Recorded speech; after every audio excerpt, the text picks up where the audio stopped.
Okay, here's another one. This is video 3. I'll try not to go next to the mic because it's a bit loud, isn't it? Video 3, and it's the 31st of July still, 2022. This one I touched on a little bit in the last video about winning friends and influencing people. This is probably the biggest life lesson I've ever learnt, and the most useful, and I'm still crap at it. It's taken me that long to realise the world doesn't revolve around me. I'm not the wonder kid, and neither is anyone else really. It's not about that. That's all egoic living, and my learning I'm doing at the moment is very, very slowly bringing me out of that, because I've been a cocky twat for a long time. I wouldn't say cocky twat. I've been assured of myself and perceived as being cocky, which you could fall flat on, Edward, if you get an ego. At the moment you're spot on, everyone loves you.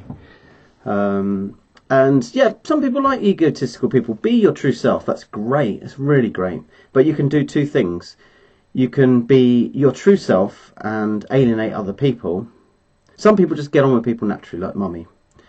Some people will especially born leaders that have an ego, will grate against a lot of different types of people. And I'll tell you why, and I'll tell you how to get on with every single person you meet.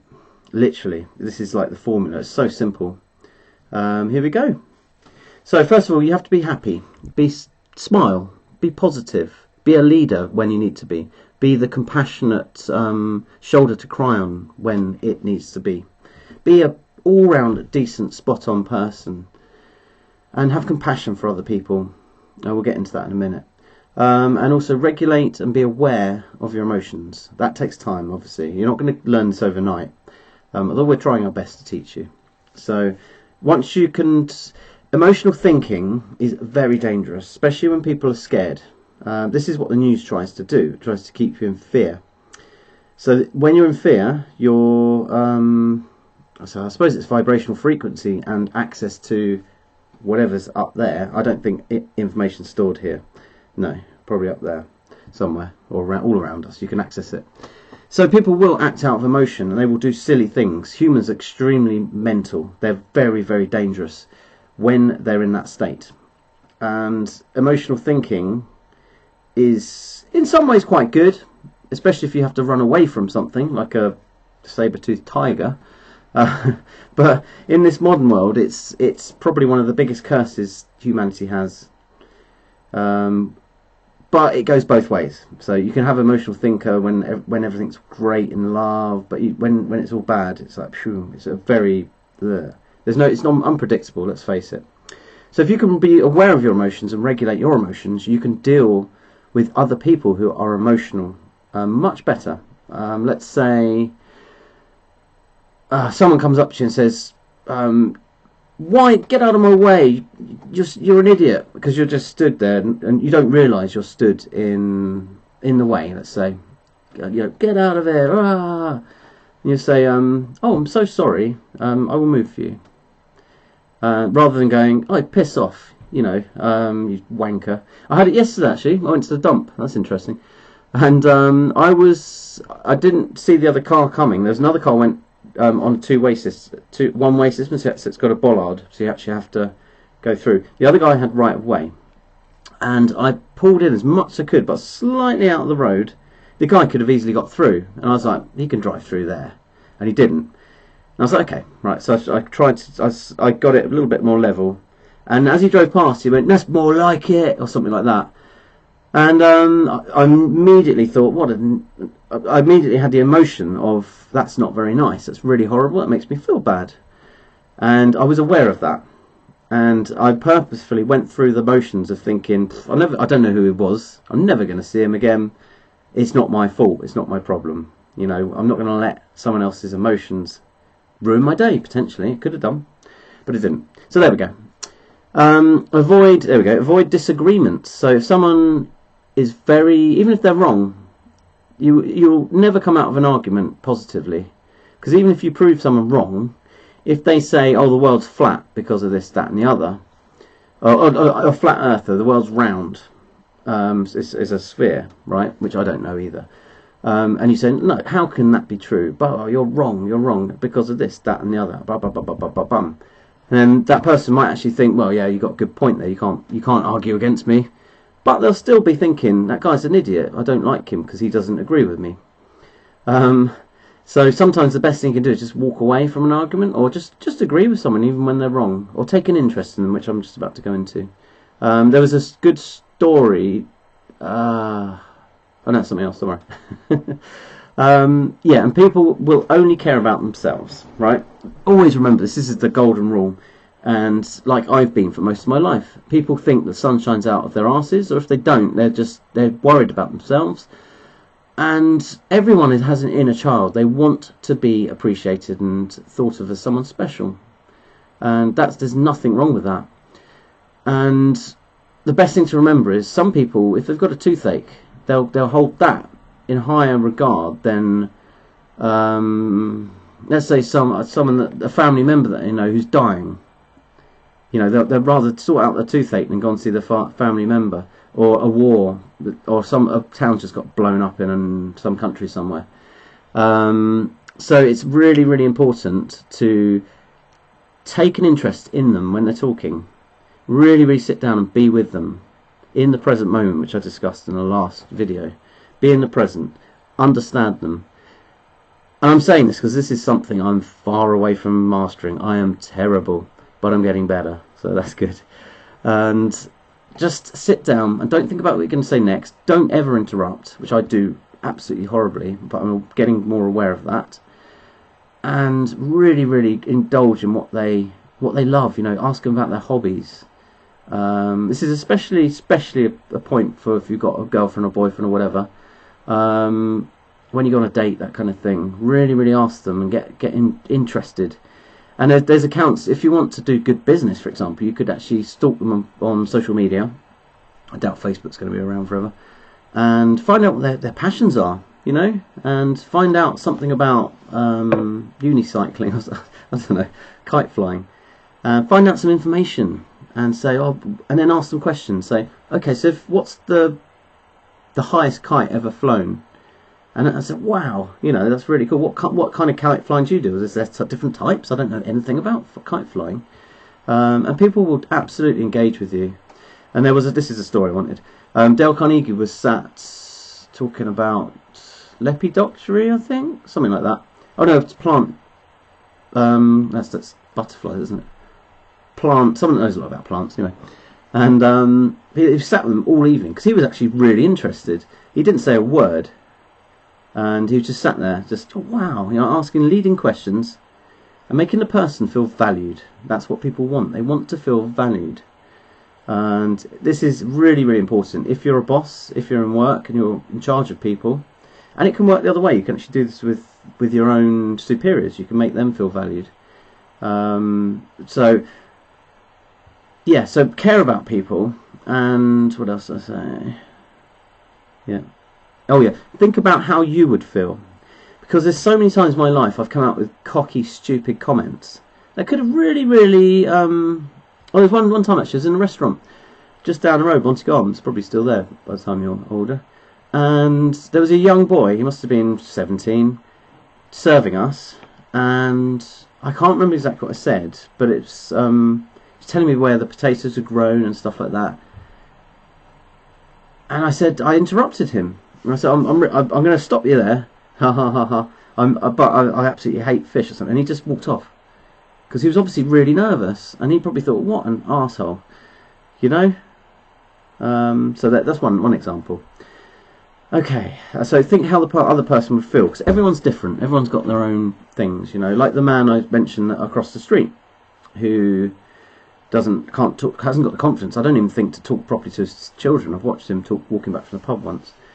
And I wouldn't, in my right mind, dream of going up to him and going, all right, mate, because that would scare him, And I'd like to think, actually, if it got to the point, he'd feel comfortable in my presence to say hello without me, just by me. Because I do acknowledge him, I have to say. It's only polite. Okay, so, one of the things I would say about people, if you want them to get them to do something for you, which I'm not very good at either, don't tell them what to do. Don't order people around, because they won't do it unless they're fully. They'll do a half-assed job, if that. Best way to get someone to do something is to make them feel involved, and make them big them up, basically, and give them responsibility. People love, especially young people, they love responsibility. So you could say, let's say there's a bully at school. This will be more relevant probably by the time you watch this. There's a bully at school who's a bit of a, well, he's all right kid actually. He pushes people around, and he just disrupts the class, and in general he's disruptive, and none of the teachers seem to get through to him, because they're like, oh, Anthony, sit down now, do this, go and see the headmistress, rah rah rah rah rah. Right, so the next let's say the next summer, Anthony goes to a new teacher who's very good with psychology, very good people skills, and so she goes through the class, and very subtly, not too obvious, and sort of compliments each child. And then when she gets to Anthony, she says, hello Anthony, hello Mrs. whatever, I've heard a lot about you, and it seems you are a born leader. That's what I think. We'll see how it goes, but do you know what I'm going to do? I'm going to put you in charge of managing this, that and the other, blah blah blah, of maybe taking the class register, that kind of thing, because I think you're going to be really good at this. So you sow the seed into the person, what you kind of want them to do, the behaviour you expect from them, but make them feel responsible for themselves. And you can bet your ass Anthony would pull it out the hat, potentially. So, and then the last thing which comes to that is just say thank you, appreciate people, honestly appreciate what they do.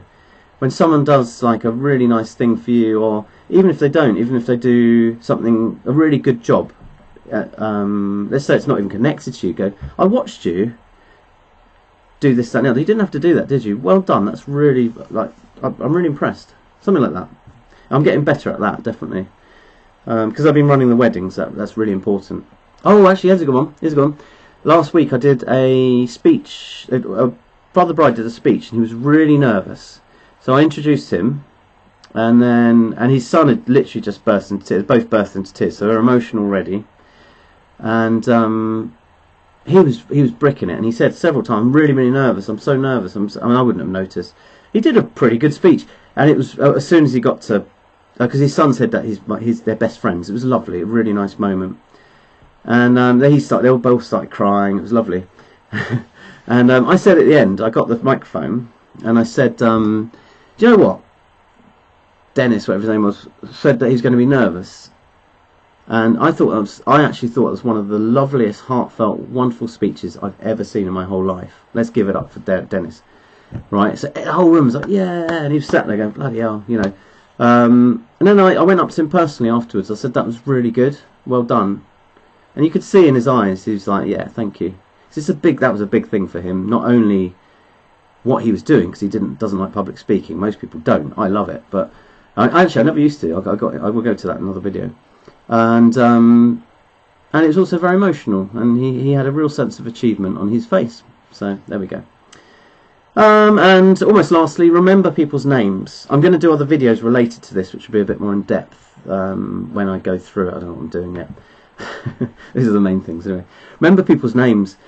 And I've always been crap at people's names, and I always used to hear people saying, "Oh, I'm rubbish with names. I'm rubbish with names," and I eventually got to the realisation it's because they don't care about themselves, which we've gone through, because they don't care about anyone else really, and it's not important to them.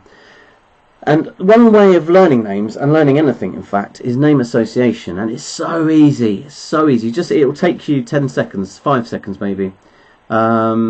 And the best way to do it, someone says their name is William, for example. I think my son's called William. Or I think of William the Conqueror, or anyone William, or anything that reminds you of something. Like if someone said Malcolm, like Malcolm X maybe, you know? Or you can think of, if they're called, I can't think of anything, but if an object or something like that, if they had 2 syllables in their name, you know?